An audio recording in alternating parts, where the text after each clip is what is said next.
Primero empezamos con el derecho.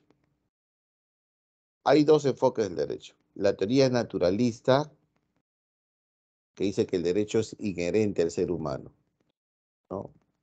El ser humano, en su condición de ser humano, o sea, en su condición de ser humano, ya tiene derechos inherentes, derechos humanos. Desde el punto de vista naturalista, el hombre tiene derechos, pues se relacionan con su condición de ser humano.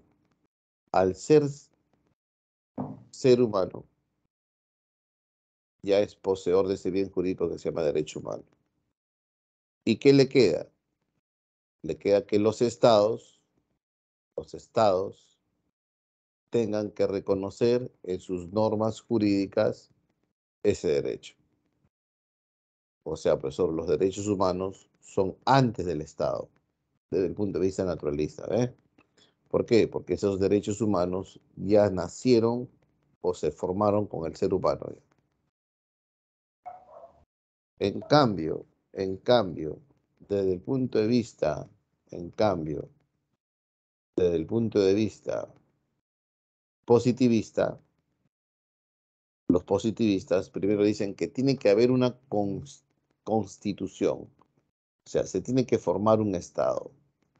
Y ese Estado, a través de sus normas jurídicas, tiene que crear normas que protegen los derechos de las personas, o sea, aparecen los derechos humanos. Dos visiones, ¿ah? Para los positivistas, primero tiene que haber un Estado, luego normas y aparecen los derechos humanos. En cambio, para los naturalistas no es así. Primero es el derecho humano, porque es derecho inherente al ser humano. Y luego el Estado que se va a formar tiene que reconocer a través de sus normas esos derechos humanos. ¿Han entendido la diferencia, el enfoque de los derechos humanos desde el punto de vista positivista y desde el punto de vista naturalista? Hasta aquí, ¿alguna pregunta? Hola, hola, muy buenos días. Hace frío, jóvenes. La garganta no está tan buena. Bien, bien. No se queden callados, por favor, no se queden callados. Bien, acepciones del derecho. Hay un derecho objetivo y un derecho subjetivo. ¿Qué es el derecho objetivo? Profe, yo estudiar derecho. Muy bien. Tú vas a estudiar ese derecho, pues. Ese conjunto de normas jurídicas emanadas por los estados, ese conjunto de tratados internacionales que tienen rango de ley, que uno debe saber cuando estudia derecho. Desde los tratados de derechos humanos, la Constitución Política del Perú, Código Civil Penal, Laboral, Comercial, etcétera, etcétera. En cambio, el derecho subjetivo es la capacidad de ejercer el derecho objetivo. O sea, es la capacidad de exigir o no hacer porque hay algo que me ampara, el derecho objetivo. Voy a reclamar contra el gobierno, un derecho subjetivo. Voy a exigir una boleta, una factura, derecho subjetivo. ¿Por qué reclamas? ¿Por qué exiges? Porque el derecho objetivo me está respaldando. O sea, el derecho objetivo es la ley misma y el derecho subjetivo vendría a ser la capacidad, la acción de ejercer esa ley, de reclamar derechos, de hacer o dejar de hacer. La ley no te obliga. Si la ley no te obliga, nadie te puede obligar. Si la ley no te limita, nadie te puede limitar. ¿Quién te ampara el derecho? ¿Qué derecho? Objetivo. Bien, ¿qué son los derechos humanos? Los derechos humanos son derechos inherentes al ser humano, un enfoque naturalista. Al ser inherentes al ser humano por su naturaleza, por su condición de ser humano, porque se derivan de su propia naturaleza, ¿no? Los derechos humanos garantizan nuestra dignidad como ser humano. Somos dignos en la medida que se respeten nuestros derechos humanos. Y como seres humanos tenemos derecho a esa dignidad, tenemos derecho a la protección, a la promoción, protección, defensa de esos derechos humanos. El derecho humano, ¿qué es? Un conjunto de prerrogativas que tiene el ser humano que lo hacen digno porque tiene derecho a la vida, a la libertad, a la igualdad ante la ley, el derecho al desarrollo, a la paz, el derecho a la educación, a la salud, a las condiciones básicas de desarrollo. Eso nos hace dignos como seres humanos. Y estos derechos humanos tienen de valorarse y respetarse y protegerse. Entonces, al Estado, ¿qué le queda? Reconocer estos derechos humanos y dar todo un conjunto de normas, desde la Constitución, de los tratados internacionales, crear instituciones especializadas que promuevan y protejan estos derechos humanos. ¿Sí? ¿Se entiende aquí? ¿Se entiende? Hay alguien que está...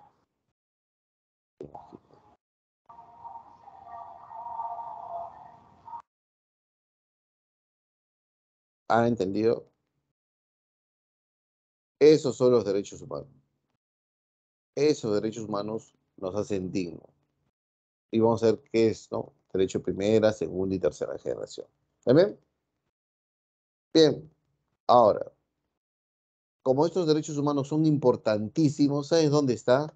En la Carta Magna, en la Constitución Política del Perú, en la parte dogmática, que son los primeros artículos de la Constitución. Artículo 1. La defensa de la persona humana y el respeto por su dignidad es el fin supremo. Es el fin supremo de la sociedad y del Estado. Artículo 2. Toda persona tiene el derecho a la libertad, no, perdón, la igualdad ante la ley. Nadie puede ser discriminado por condición de sexo, raza, opinión, religión, condición económica o cualquier otra índole. Es más, Perú firma tratados internacionales de derechos humanos que tienen rango constitucional y crea instituciones especializadas como el Ministerio Público, como el Ministerio de Justicia y Derechos Humanos. Hay organismos privados, ONGs que protegen y promueven los derechos humanos. Hay instituciones internacionales que proponen y protegen y defienden los derechos humanos. De eso vamos a hablar hoy. Entonces, estos derechos rigen de manera en que los individuos viven en sociedad y se relacionan entre sí, al igual que sus relaciones con el Estado y las obligaciones del Estado hacia ellos. Artículo 44 de la Constitución. Un deber del Estado es garantizar la plena vigencia de los derechos humanos, joven. Bien, ¿cuáles son las características de los derechos humanos? Vamos a ver una por una. Son inherentes. Eso lo explicamos, ¿no? Deriva de nuestra propia naturaleza, ¿no? Son universales, están en todas partes. No hacen marginación, no hacen exclusión. No se puede condicionar por la religión, color de piel, nacionalidad, credo, nada. Universales, para todos por igual. Son interdependientes. La vigencia de un derecho humano conlleva la vigencia de otros derechos humanos. Por ejemplo, acabo de ser padre de familia. Muy bien. Si yo quiero que mi hijo nazca sano, fuerte, tengo que garantirse el derecho a la salud, a su buena alimentación, a su cuidado.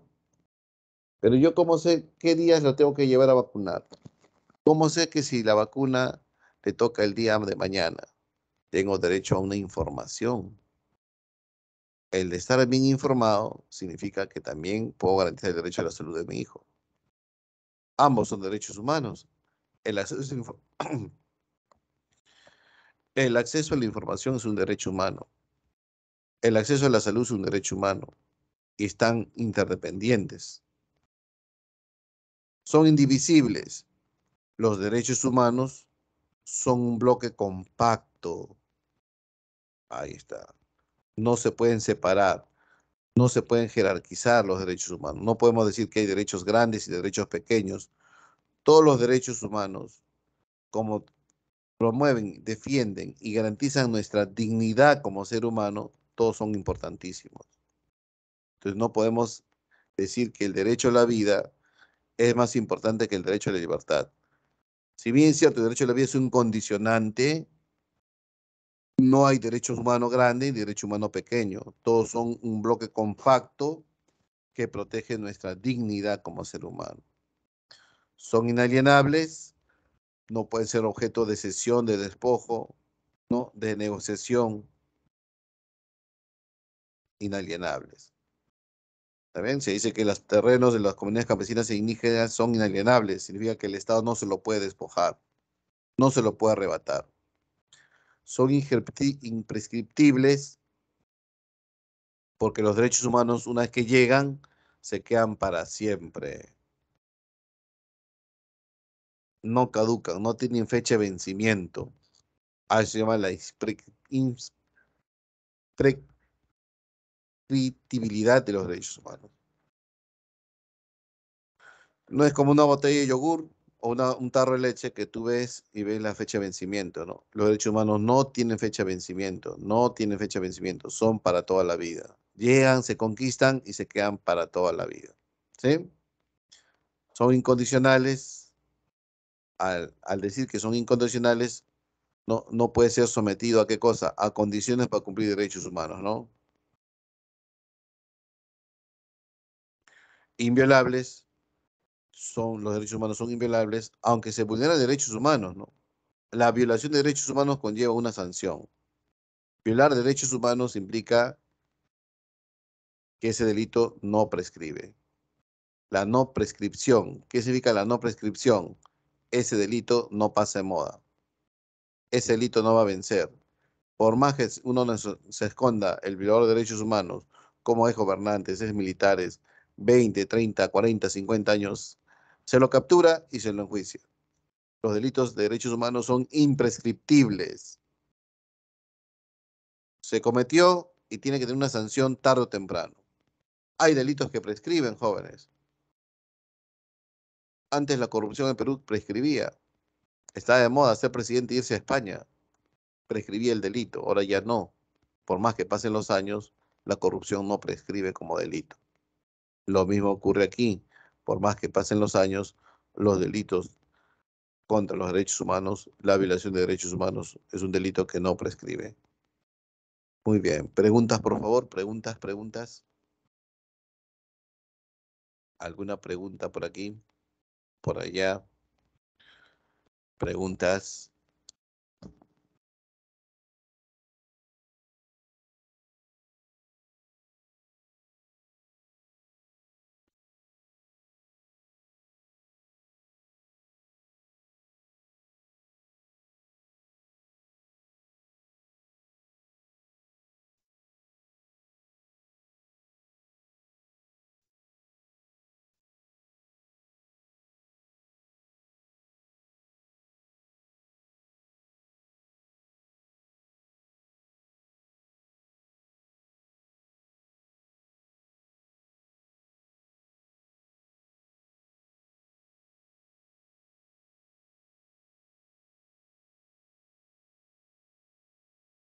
Todo claro. Bien. Continuamos, ¿ah? Continuamos.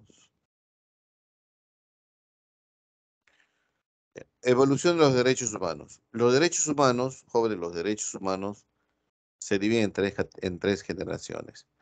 La primera generación, conocido como los derechos individuales. Por primera vez, el Estado reconoce en el individuo poseer derechos humanos. Aparece con la Revolución Francesa del año 1789. ¿Ya? El reconocimiento de los estados sobre la persona de manera individual son derechos de primera generación. Y ahí aparecen dos grupos de derechos, ¿no? Los derechos civiles y los derechos políticos que lo vamos a ver en el siguiente PPT. ¿Ya?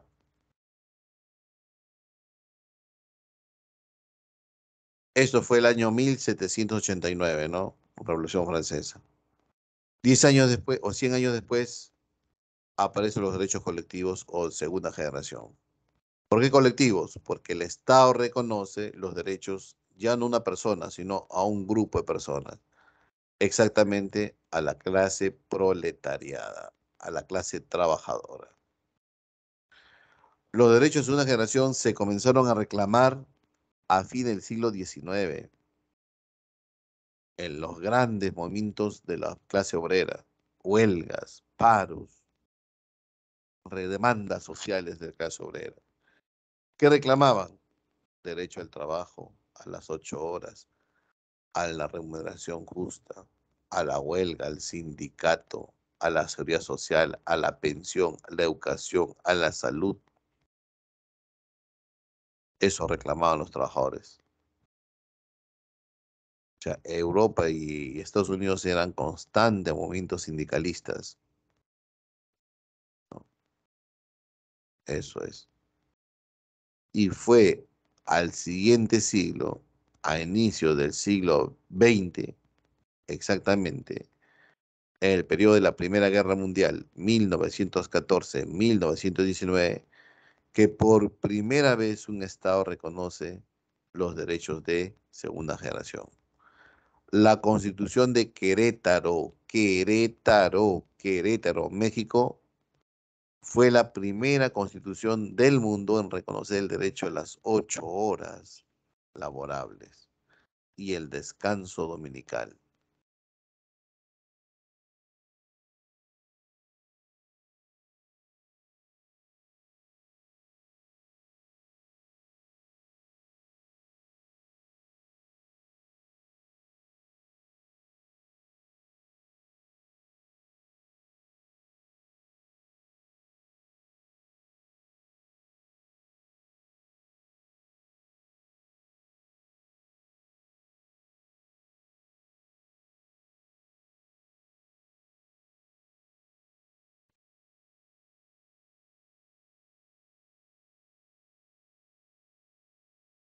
¿Ya?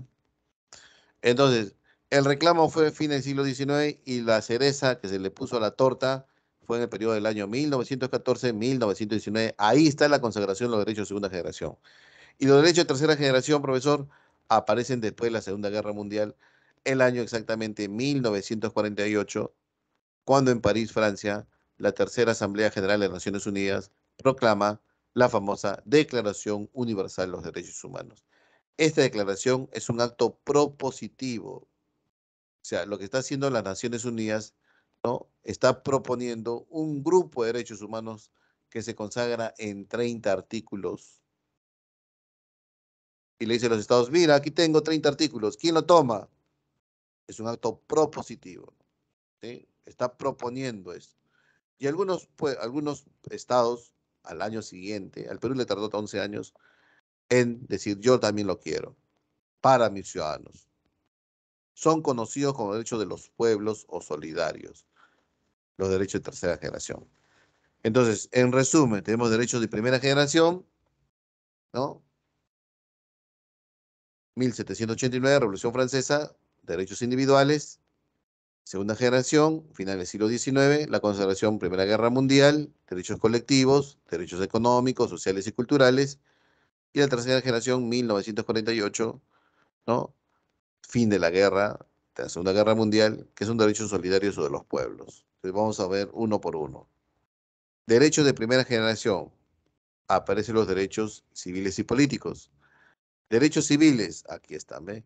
A la libertad, a la vida, a la propiedad, al honor, la intimidad, el derecho a la igualdad ante la ley, el derecho a la no discriminación, derecho de primera generación. Esos son derechos civiles, civiles. Y los derechos políticos, el derecho a la ciudadanía, ¿ve?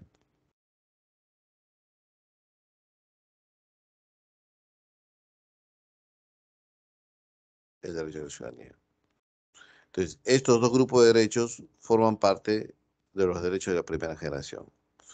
Desde cuando somos ciudadanos, de los 18 años, para ejercer ciudadanía de Perú, DNI, inscripción electoral, y podemos elegir y ser elegidos, podemos formar partidos políticos, a la participación ciudadana, al control ciudadano, son derechos políticos, al asilo político, ¿sí?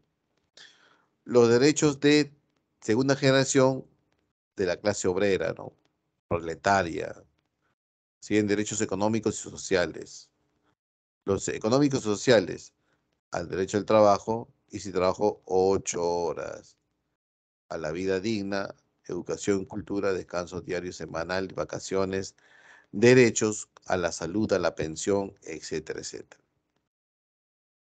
Entonces, estos derechos de segunda generación son derechos económicos y sociales, ¿no? Siguen tres derechos: económicos, trabajo, 8 horas, pensión justa, descanso dominical, ¿no? A la huelga, sindicato, los económicos, los sociales, a la salud, a la pensión, y el cultural, cosa que eso no existe en nuestra constitución política, es el derecho a la gratuidad de la educación. Recién la educación, a finales del siglo XIX e inicio del siglo XX, se vuelve un derecho humano, jóvenes. Recién allí.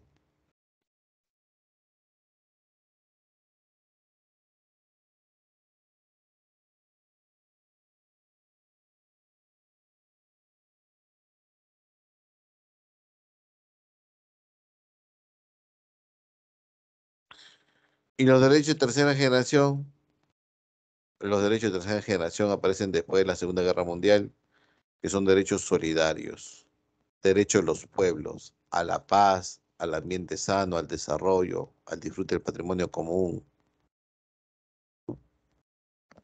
Esos son los derechos de tercera generación.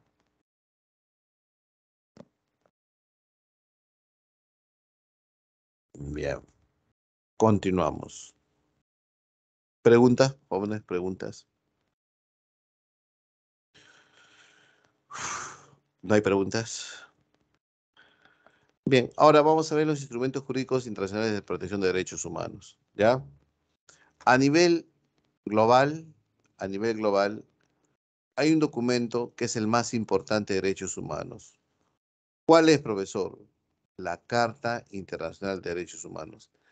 Esta Carta Internacional de Derechos Humanos fue firmada en Nueva York el año 1966. Por eso también se le conoce como el Pacto de Nueva York. La Carta Internacional es el documento más importante a nivel mundial sobre los derechos humanos. ¿Qué tiene esta carta? Es una sumatoria de los derechos de primera generación, de los derechos de segunda generación y la famosa Declaración Universal de los Derechos Humanos, la de tercera generación. O sea, tiene el pacto, derechos económicos, perdón, no, derechos civiles, perdón, civiles, ¿no? Derechos civiles y políticos.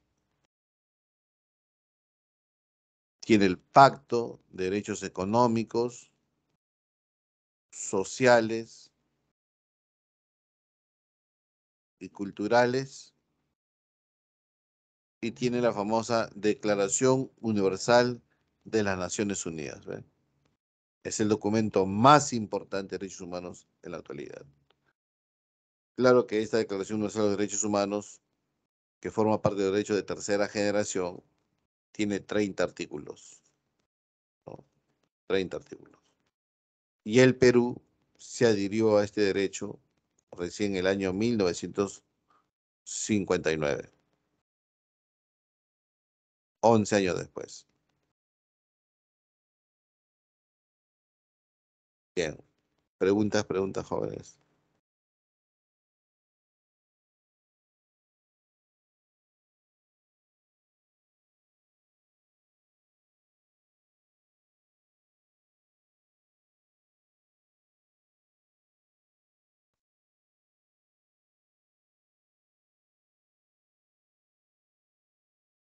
Bien.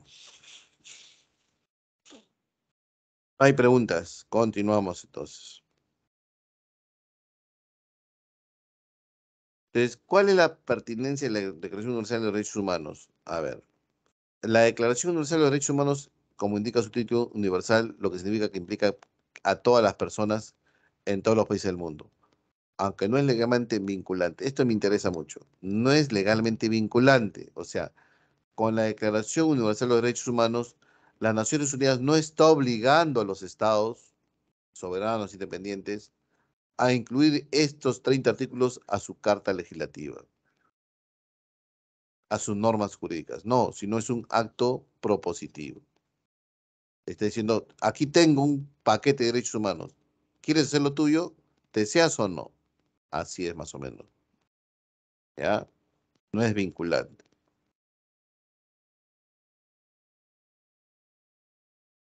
Y a nivel regional, o sea, a nivel Sudamérica, Centroamérica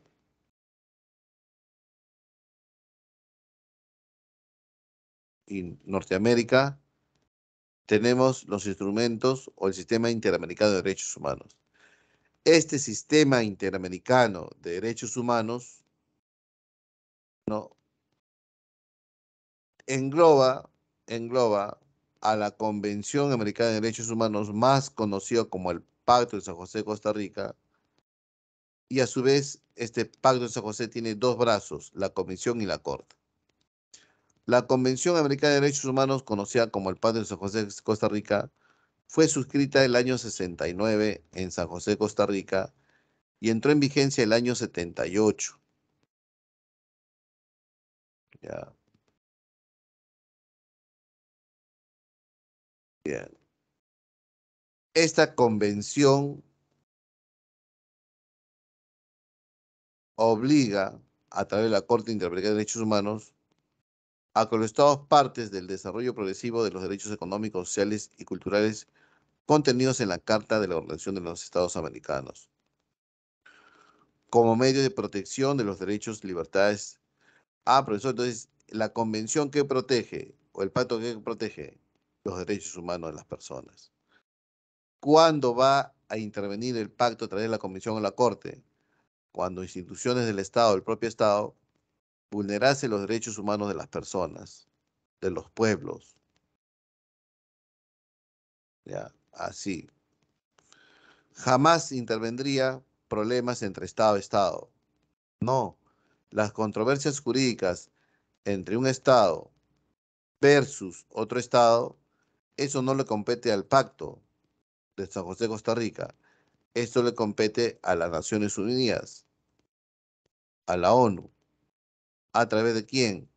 De la Corte Internacional de Justicia de La Haya, cuando Perú demandó sobre el diferendo marítimo con Chile. ¿Quién lo resolvió? La Haya. Cuando Nicaragua demandó a Colombia sobre la propiedad de algunas islas de Centroamérica. ¿Quién lo resolvió? La Haya. La Haya resuelve cuando hay controversias jurídicas entre Estado y Estado. Controversias jurídicas entre Estado y Estado. Más no el pacto de San José. El pacto interviene cuando, cuando hay violación de derechos humanos de los ciudadanos que conforman los estados firmantes al pacto.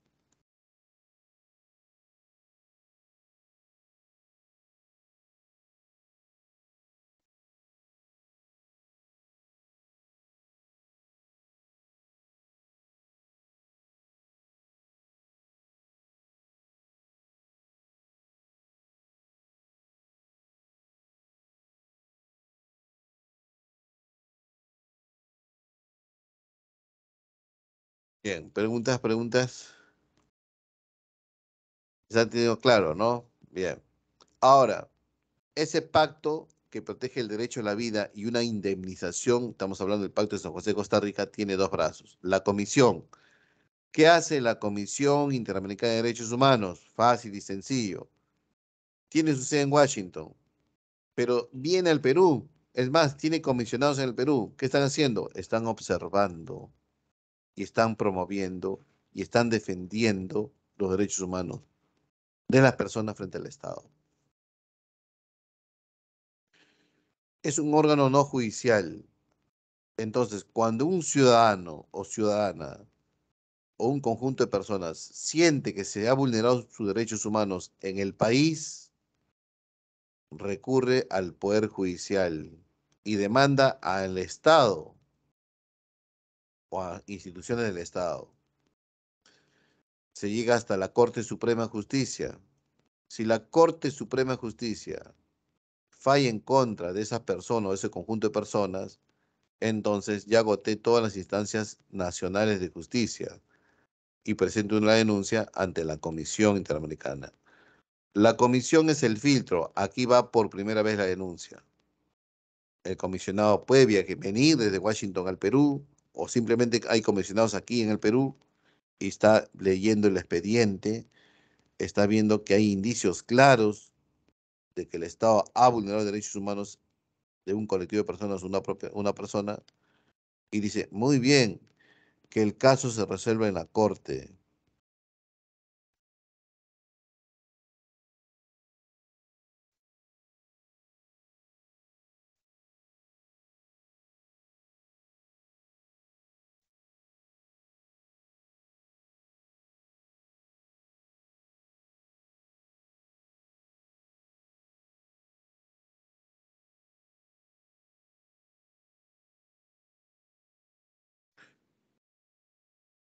Bien, entonces, ¿cuándo voy a la comisión, profesor? Cuando yo agote todas las instancias de justicia en mi país, ahí voy a la comisión.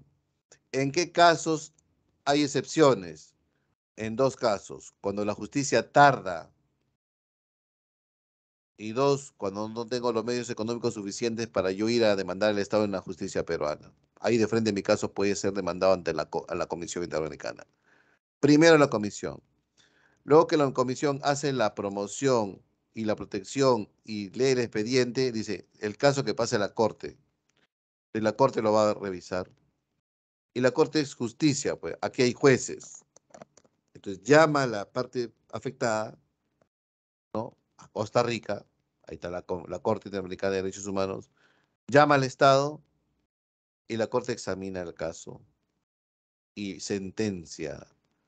La sentencia de la corte tiene carácter vinculante, o sea, es obligatoria acatarla. Es inapelable la sentencia de la corte, inapelable. Entonces la corte va a decir, tú violaste derechos humanos, tú eres el culpable, indemniza a la otra parte. En este caso, el Estado tendría que indemnizar a la persona, ¿no? O la persona tendría que pagar una reparación civil. Eso ya depende ya.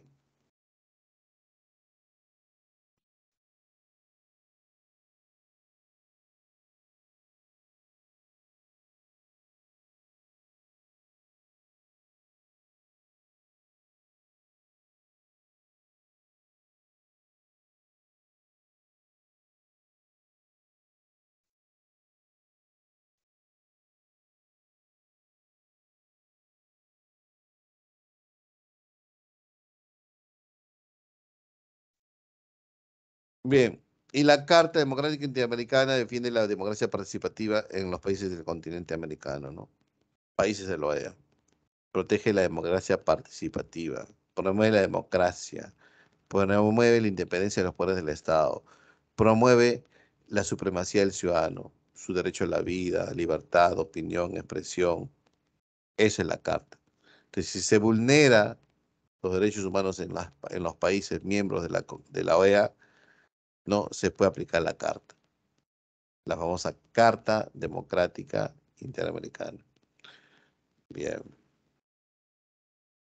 La diferencia de la Comisión y la Corte, mientras la Comisión defiende los derechos humanos, promueve los derechos humanos, la Corte sentencia, ¿no? Porque hay jueces aquí. Siguiente, la Convención de los Derechos del Niño, firmada el año 1989. Según la Convención de los Derechos del Niño, niño es menor de 18 años, 17 hasta menos, ¿ya? Y esto está basado en tres pilares, no, cuatro principios fundamentales. El derecho a la no discriminación del niño, la dedicación de interés superior al niño, el derecho a la vida, su supervivencia y desarrollo, y el respeto por los puntos de vista del niño. Esos son los tres aspectos, principios fundamentales, ¿ya? Entonces, cada vez que alguien sentencia, ¿no? Por ejemplo, hay juicios de la patria potestad o el régimen de visitas. Lo que el juez dirime debe ser en función al interés superior del niño. Lo que el juez está buscando es que el niño salga lo más protegido posible, lo más beneficiado posible.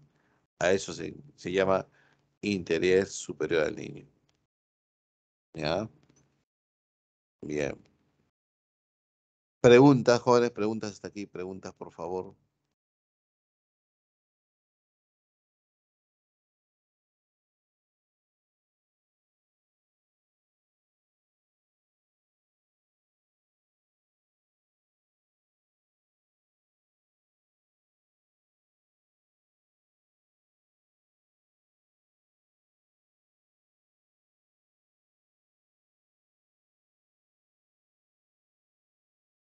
Bien. Preguntas, por favor, preguntas, preguntas. Así es. Primero vamos a la comisión. Por ejemplo, vamos a poner un ejemplo, ¿ya? En mí se vulnera mi derecho al trabajo. De pronto me despiden de manera arbitraria. Muy bien, presento una garantía de acción de amparo. No me la dan. Bien, demando ante la empresa que me separó de manera injustificada. Llegué a la Suprema y la Suprema le dio la razón a la empresa. Puede ser Sedapal, Banco de la Nación, empresa del Estado. Una institución del Estado ha vulnerado mi derecho al trabajo, derecho de segunda generación. Ya agoté todas las instancias nacionales. Ahora presento mi denuncia en la Comisión Interamericana de Derechos Humanos. ¿Qué hace el comisionado? Aparte de promover el derecho humano en la región, hace la observación. A ver, hay claros indicios que violó derechos humanos. Tu caso que pasa en la corte. Voy a la corte. ¿La corte quién llama? Al Estado. ¿A quién va a llamar? Al gerente general del Banco de la Nación, al, al defensor del Estado, que es el procurador público, y nos agarramos un juicio. Si yo verdaderamente tengo la razón, entonces la corte falla a mi favor. Pero son como 5 años de juicio. Ah, ya. Tu reposición inmediata más tu derecho a una indemnización por daños y perjuicios. ¿Quién sentencia? La corte. Es inapelable su sentencia y tiene carácter vinculante. ¿Qué significa? Que es obligatorio el Estado darme esa reparación civil.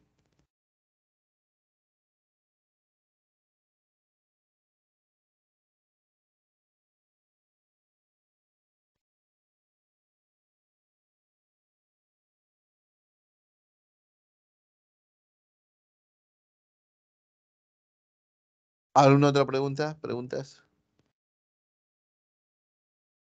¿Preguntas, jóvenes?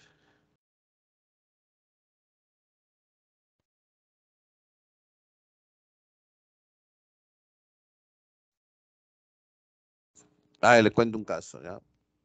Caso de la niña, es cierto esto, la niña que sus padres trabajaban y la niña fue confiada a la vecina la llevaba al colegio, la recogía del colegio, tenía el esposo depravado, termina violando a la niña, sale embarazada, la amenaza a la niña, si dices algo te mato, la niña en su desesperación quiso quitarse la vida, se lanzó del tercer piso a la calle, cayó en el material de construcción, era piedra chancada, sobrevivió pero se dañó la columna. De emergencia se le lleva al hospital María Auxiliadora. Operación de emergencia, le hacen el riesgo quirúrgico, análisis de sangre, aparece el embarazo ahí. Señora, su hija no puede ser operada porque está embarazada. ¿Cómo que? ¿Qué pasó si mi niña es 13 años?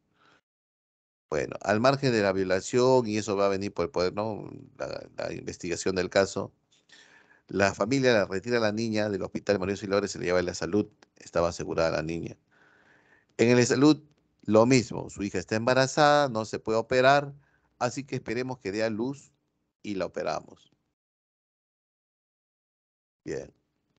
Jóvenes, es una niña de 13 años, ¿no? En ella se está vulnerando su derecho a la salud. Necesita una operación de emergencia. Profesor, pero hay una criatura que podría poner en peligro de vida. Sí, está embarazada. Profe, ¿qué hacemos? ¿Los médicos qué hacían? Protocolos. Hay 16 protocolos para hacer el aborto clínico terapéutico.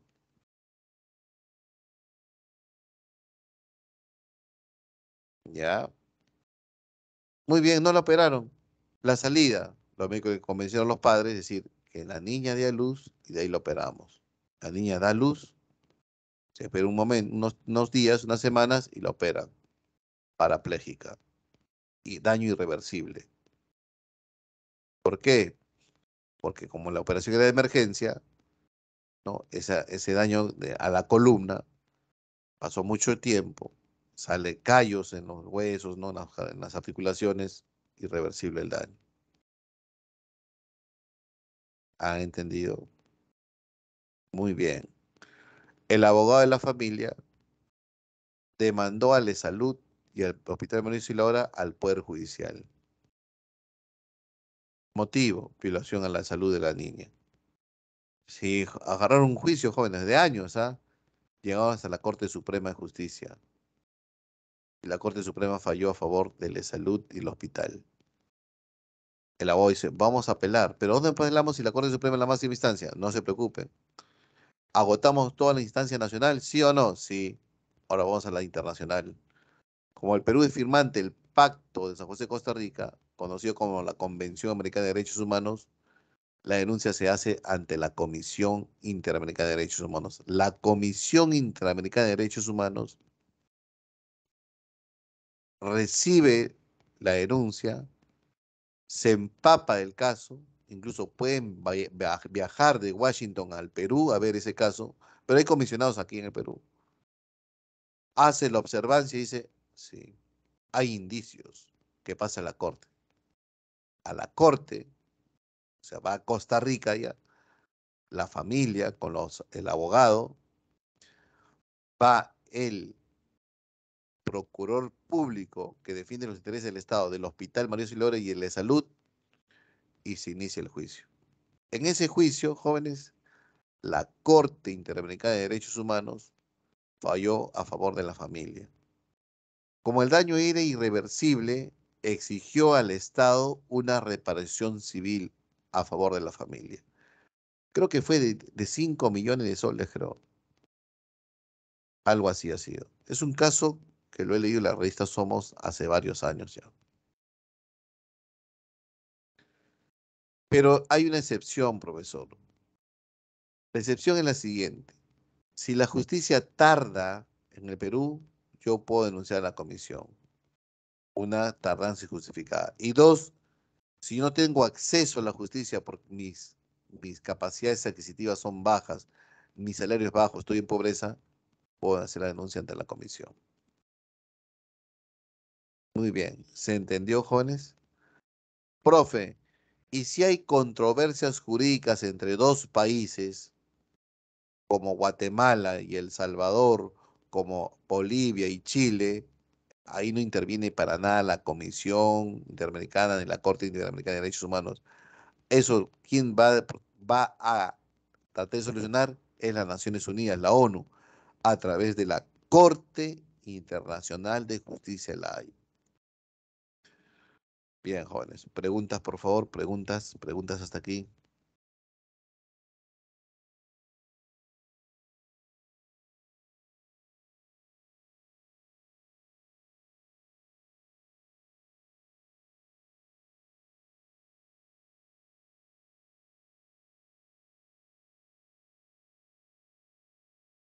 ¿Quedó claro? Claro con ese ejemplo. Ya. Ahora, ¿la sentencia de la Corte es apelable o no es apelable? No, profe, inapelable. Profe, la sentencia de la Corte, el Estado, si sale perdiendo, si quiere, lo acata o no. No, profe, es vinculante, es obligatorio. ¿Ya? Muy bien. Entonces, si no hay más preguntas, pasamos al FORS, al examen. ¿Ya?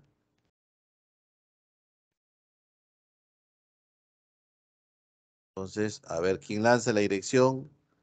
Hay tres preguntas muy difíciles. Estamos en el intermedio 3. Vamos a ver. Vamos, como es el intermedio 3 ya, vamos a tratar de ver cuál es el nivel ya. ¿Está bien? Léanlo bien, bien, bien. Yo creo que deben leer 2, 3 veces cada pregunta. A ver, continuemos. A ver, ¿quién lanza la dirección? Ese tipo de nivel de pregunta está bien realizada en la misión. Educación cívica, San Marcos lo ha hecho súper difícil el examen de admisión. Ya. ¿No está de nuevo? No te pases. SI3M021121. Y yo estoy viendo mal, creo. A ver.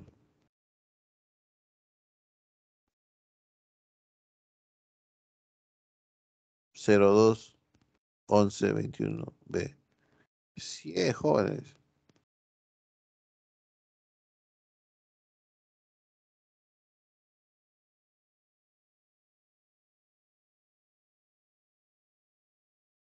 Ahí está, ¿ves? No me asusten, pues. Bien.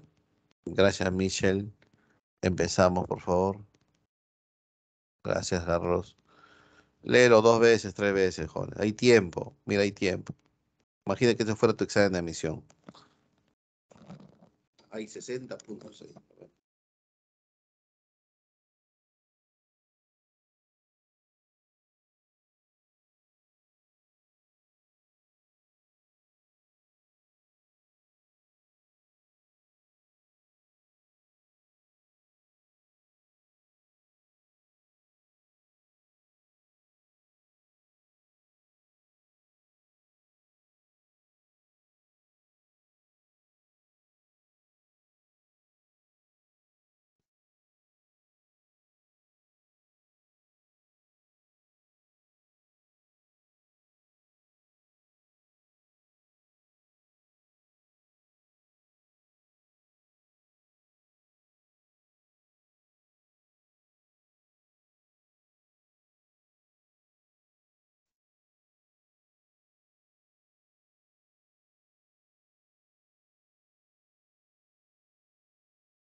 Muy bien, muy bien.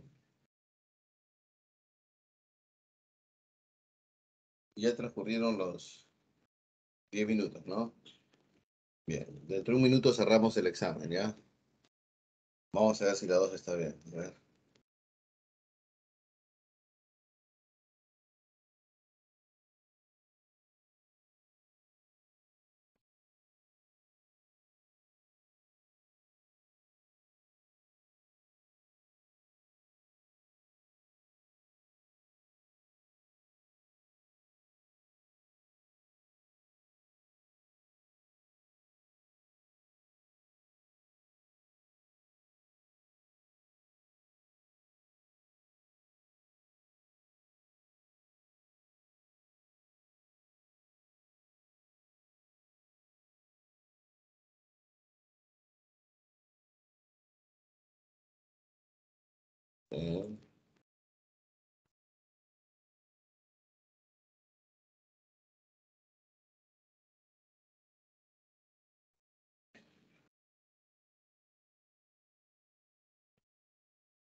Muy bien, jóvenes, ¿no? Sí, las claves están correctas todas.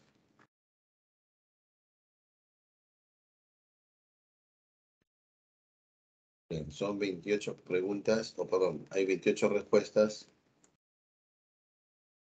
para,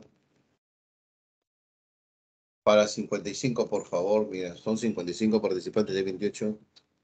Vamos a llegar siquiera al 95%. A ver, por favor. A los espero, los demás. Sé que algunos están todavía viendo las preguntas. A ver, por favor. No podemos quedarnos en 29, por favor.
32 no subió mucho, jóvenes, ¿ah? Y ahí nomás lo podemos dejar, ¿no? En la pregunta número uno, nadie se ha equivocado, los 32 se han marcado correctamente, 100% de eficiencia. En la pregunta número dos, claro, la Corte podría administrar justicia en temas relacionados, uno,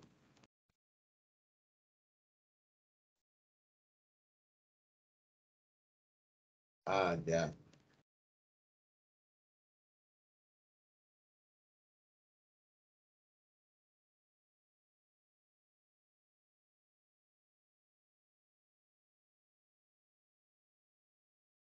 sí,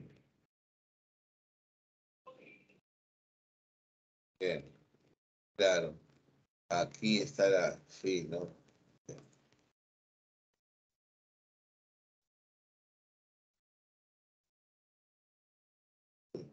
Y la respuesta correcta sería dedo, ¿no? 2 y 4 en la Corte, ¿no? Porque dice Cuba, ¿no? No me había percatado de Cuba. Cuba ha pedido, pues, hace años Cuba no pertenece a la convención, ¿no? Y lo mismo que Estados Unidos. Estados Unidos no ha firmado el Pacto de San José de Costa Rica. Por eso Estados Unidos aplica la pena de muerte.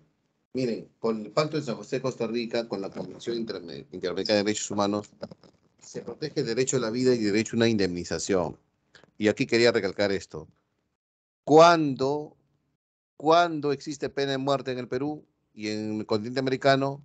Expresamente, este Tratado de Derecho Humano, que es el Pacto de San José de Costa Rica, reconoce que en los estados por integrantes del Pacto de San José de Costa Rica se puede aplicar la pena de muerte en caso de traición a la patria por guerra externa. El pacto reconoce eso, que los estados firmantes pueden aplicar la pena de muerte en caso de traición a la patria por guerra externa. Mas no pueden extender la pena de muerte a otro tipo de delitos. Eso lo dice expresamente el pacto. ¿Ya? Profesor, pero yo veo que en Estados Unidos se aplica la pena de muerte. Claro, claro. ¿Por qué? Porque no es firmante del pacto. Si bien es cierto, Estados Unidos pertenece a la OEA, pero no es firmante del pacto. Ya. Lo que está pasando en El Salvador, creo, ¿no? En El Salvador, Bukele, el presidente, ¿no? A los maras, ¿qué le está haciendo? Lo está condenando a 100 años, 200 años, 300 años, ¿no? Es una cadena perpetua ya. ¿Por qué no le aplica la pena de muerte? Porque ese país sí es firmante, ¿ve? Y respeta ese derecho humano, el derecho a la vida. ¿Cuándo un Estado americano va a imponer la pena de muerte en caso de traición a la patria por guerra externa? Entonces, la respuesta correcta sería, como Cuba no pertenece a esa convención, ¿no? Porque ha salido Cuba y Venezuela también ha presentado su solicitud de renuncia de salida al Pacto de San José de Costa Rica, entonces ahí no intervendría quién, ni la comisión ni la corte. Sí tienen razón, jóvenes. Entonces, la clave correcta de la 2 sería dedo, dedo, ¿ya? Y la 3 en Chile, claro. ¿Y ahí ha ido quién? La comisión, ¿sí o no? Bien. Esas también han respondido bastante, muy buenas preguntas. Sí, sí, no, sí, porque la función principal es promover la observancia. Ahora, profesor, en la pregunta número 2 dice, Costa Rica demanda a Nicaragua por negarse a definir la frontera terrestre y ahí sí establecer su soberanía. Eso no lo va a resolver la OEA. Eso no lo va a resolver ni la Comisión Interamericana de Derechos Humanos ni la Corte Interamericana de Derechos Humanos. ¿Eso quién lo resuelve? La Corte Internacional de Justicia de la Haya. ¿Está bien? Entonces la clave correcta sería dedo, jóvenes. ¿Ah? Muy bien, muy bien. Bien. Entonces cerramos el examen, ya cerramos el examen.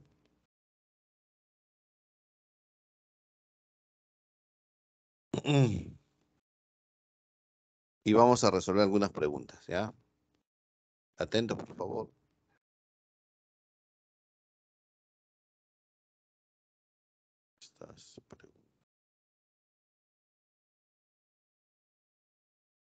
Uno, a ver, ¿qué marcamos la uno?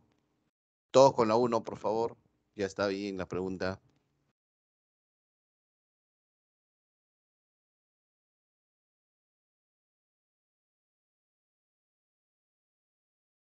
La pregunta 3 no la entendieron bien, lo sobre Chile. Creo que la pregunta 3 es sobre Chile.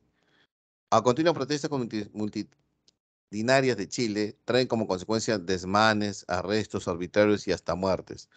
Todo esto acontece porque la población exige un plebiscito que modifique su constitución. Es más, ayer ya se presentó la constitución, ¿no? Nueva. En este contexto, no, ahora van a entrar a un referéndum. La Comisión Interamericana de Derechos Humanos envió observadores de este estado, a Chile, por los hechos suscitados, quienes manifestaron: existe una grave crisis que vulnera las facultades humanas. De lo descrito, ¿es correcta la intervención de dicho organismo en ese país? Claro, porque es la comisión que hace la observancia, la promoción, ¿no? Y la protección y defensa de los derechos humanos, ¿no? Sería eso. No es que la comisión está interviniendo en la justicia chilena, sino está yendo a observar visitas in situ en el lugar si es que hay indicios de violación de derechos humanos. ¿Y qué va a recoger? Denuncias. Denuncias. Bien. Siguiente. La uno. ¿Qué marcamos la uno?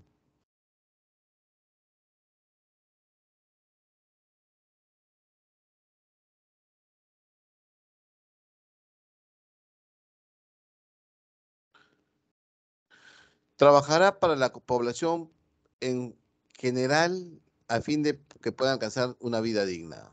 Una vida digna, ¿sí o no? Para cumplir este propósito, el candidato promete puestos de trabajo, salud, educación. Ah, ya. Si yo quiero tener una vida digna, que es un derecho humano, ¿no? Tengo que hacer cumplir otros derechos, ¿o no? Como la salud, la educación. Ah, profesor, esos derechos significan que los derechos son interdependientes, ¿no? La uno, se está viendo el PPT, ¿sí? La uno sería interdependencia, casa. Si quiero garantizar la vida digna de la población, ¿no? O su bienestar general, tengo que garantizar el acceso a la salud, a la educación, ¿no? Al empleo. Pregunta número dos. La Carta Internacional de Derechos Humanos. Ah, profesor, la sumatoria, ¿no? ¿Te acuerdas? El Pacto de Nueva York del año 1966. Él asume un conjunto de instrumentos proclamados por las Naciones Unidas en diversos momentos. Con respecto al documento que las integran, identifica verdad o falsedad. La Declaración Universal de los Derechos Humanos constituye un conjunto de orientaciones por lo que tiene rango de acuerdo internacional. Rango de acuerdo, no, no, porque no es vinculante, ¿no te acuerdas? Porque mira, un rango de acuerdo internacional, un acuerdo internacional, un tratado internacional tiene carácter vinculante. Este es un acto propositivo, ¿está bien? El Pacto de Derechos Económicos, Sociales y Culturales reconoce el derecho de la persona a trabajar libremente. Sí, ¿no? Libertad de trabajar, derechos económicos. Nadie está sometido a esclavitud, servidumbre y ejecutar trabajos forzados contemplado en el Pacto de Derechos Civiles y Políticos. A la libertad, ¿no? A la integridad física, psicológica. Y los dos pactos internacionales son independientes a la Declaración Universal porque contemplan facultades distintas a las que de este documento no. Si nosotros observamos la Declaración Universal de los Derechos Humanos, que consta de 30 artículos, estos 30 artículos reconoce o recoge derechos civiles, derechos políticos, derechos económicos, derechos sociales. Entonces sería verdadero, no, perdón, sería falso la primera, verdadero, falso. Avión. Siguiente. Establezcamos una correlación directa entre los derechos de primera, segunda y tercera generación con las alternativas que tenemos aquí. A ver, por favor, hagamos la 3.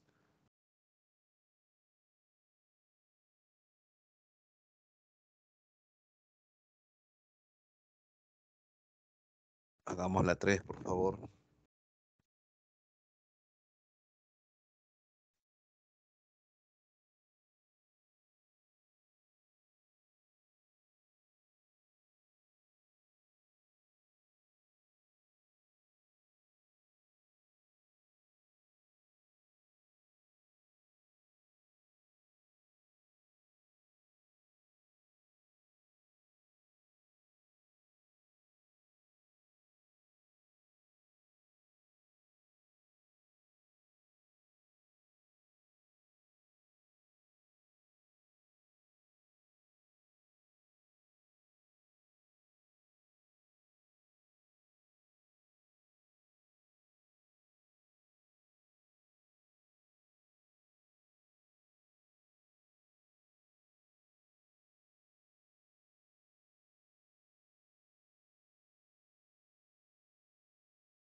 A ver, lo resolvemos. Dale beso. A ver, primera generación, segunda y tercera. A ver, China envía médicos al Perú para unir esfuerzos en la lucha contra el COVID-19. Puede ser segunda generación por salud, ¿no, profesor? Sí, puede ser. Dos aviones. Pero también es un acto solidario, ¿sí o no, profesor? Sí. Y el derecho de la solidaridad es un derecho de tercera generación. Bien. Jóvenes protestan en la plaza del Cusco contra las pruebas rápidas. El derecho a la protesta es un derecho político, ¿no? Puede ser primera generación. Y los pacientes de COVID-19 son atendidos eficientemente en ICA, el derecho a la salud, segunda generación. Puede ser así y así. Y calza libremente, ¿no? Un obeso, dos casa y tres avión. Un obeso, dos casa y tres avión. Ustedes dijeron beso. Vi beso por ahí. Un obeso. A ver, beso. Un avión. Mm, no, no. Dos casas. Segunda generación. Económicos, sociales y culturales. Y tres besos. No, no, no. Para nada es beso, ¿ah? Uno beso, dos casa y tres avión. Casa. Siguiente. A ver, en una familia los padres comunican a sus hijos que realizarán un viaje. Uno de los niños pregunta si puede elegir el lugar. El padre le responde que no. Bueno, desde el punto de vista de la Convención Internacional de los Derechos del Niño, el niño tiene derecho a la participación, a ser escuchado, el derecho a la no discriminación, el derecho a la protección contra influencias peligrosas, ¿no? El derecho al interés superior del niño. Entonces, ¿qué principios se están vulnerando cuando el padre dice no? No, mayúscula, le ha gritado, ¿no? A la participación del niño y el derecho superior del niño, ¿no? Uno y tres, avión. Pregunta número 5. Hay que leer el artículo 2 de la Constitución, jóvenes, ¿no? Y las detenciones se hacen por dos motivos. Uno, flagrancia, con las manos en la masa, y dos, por orden judicial. La flagrancia dura 24 horas. Si el delito se cometió antes de las 24 horas, te van a detener, nos van a detener, ¿ya? Y orden judicial, ¿no? El juzgado nos está pidiendo, ¿no? Hay una resolución judicial donde el juzgado nos pide, ¿no? La captura. Ahora, la detención es de 48 horas. 48 horas. Pero si se trata de narcotráfico, terrorismo, espionaje o una organización criminal, la policía tiene 15 días para la detención. Como el narcotráfico es un crimen complejo, el terrorismo también y el espionaje también son 15 días. ¿Ya? 48 la detención común y corriente y 15 días, ¿no? En esos delitos. Entonces la 5 dice que los Truchas del Valle es una organización criminal, por lo cual la policía puede tener 15 días. La respuesta correcta sería no. Se presenta un habeas corpus a favor de sacarlos en libertad a estos detenidos. Y es improcedente, ¿por qué? Porque la policía tiene ese derecho de tener los 15 días, ¿no? Casa. 6 y 7, marquemos 6 y 7, por favor. Espionaje es un delito que consiste en que agentes externos, o sea, militares chilenos, colombianos, bolivianos, brasileños, buscan recaudar información selecta, confidencial. ¿Sobre qué? Sobre armamento, ¿no? Estamos hablando de espionaje del Estado, ¿no? Armamento, compra de armamentos, ubicación del armamento, ¿no? Eh, etcétera, etcétera, ¿no? Por si se han visto programas de espionaje. Hay espionaje a nivel también corporativo. Bayer o laboratorio tal está espiando a través de un científico o un biólogo, ¿no? La investigación sobre el desarrollo de vacunas. En este caso, estamos hablando de espionaje que va contra los intereses del Estado, contra la seguridad nacional. Es el espionaje. 6 y 7, marquemos 6 y 7, por favor.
Muy bien. ¿Qué dice el artículo 2 de la Constitución? Todos tenemos el derecho a guardar en reserva sobre nuestra convicción filosófica, política, ¿no? Eh, partidaria, etcétera, etcétera. Entonces la 6 sería dedo. La 7, pregunta esa de San Marcos. La denuncia, ¿a dónde se formula? A la Comisión Interamericana de Derechos Humanos, ¿no? A la comisión, no a la Corte Interamericana. La comisión es el filtro. Va a ser la comisión que dice que tu caso pase a la Corte. No puede ser la Corte Internacional de Justicia de la Haya, porque la Corte Internacional de Justicia de la Haya va a resolver controversias jurídicas entre países, entre estados, ¿no? Bien, siguiente, 8 y 9, marquemos 8 y 9, por favor.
¿Hay prisión por deudas? No hay prisión por deudas. Sería la clave correcta de eso. Pero hay una excepción. ¿Cuál es la excepción? Cuando se deja de pasar la mantención al hijo menor de edad. Allí el juez sí mete preso. Cuando yo como padre de familia no paso mantención, no paso pensión alimenticia, y por pensión alimenticia no solamente es alimentos, sino también es vestido, calzado, educación, medicinas, recreación. Ahí el juez me mete preso. Esa es la excepción. Y la 9, todos tenemos derecho a la no discriminación, ¿no? Y este es un caso de un derecho a la discriminación por color de piel, ¿no? Beso. Siguiente, 10 y 11. Marquemos 10 y 11, jóvenes.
Al afirmar que el metropolitano es un sistema de transporte necesario en Lima, el pasajero ejerce su derecho a la opinión, ¿no?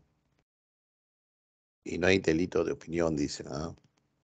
11, marcamos la alternativa correcta que tiene derechos sociales y económicos. Sociales, a la salud, la educación,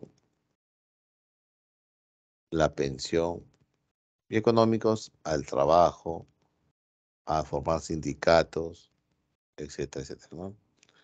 Ese es social, social y económico. Este es político y este es político. Estos son derechos de primera generación. Entonces sería 1, 3 y 5. 1, 3 y 5, beso. Beso. Muy bien. Preguntas, por favor, preguntas. Eso sería todo por hoy, ¿no? Hemos resuelto casi 15 preguntas. Bien, jóvenes. Entonces, la recomendación para todos ustedes es leer el artículo 2 de la Constitución. Ahí también va a venir examen de admisión, ¿no? Y está viniendo mucho lo que es Comisión Interamericana de Derechos Humanos y Corte Interamericana de Derechos Humanos, ¿no? Voy a subir material ahí, ¿ya? Bien, jóvenes, cuídense, un abrazo a todos. Nos vemos la siguiente semana. Estudien, jóvenes, ya el examen se acerca. Estudien, por favor. Sí, no hay que bajar la guardia ahí.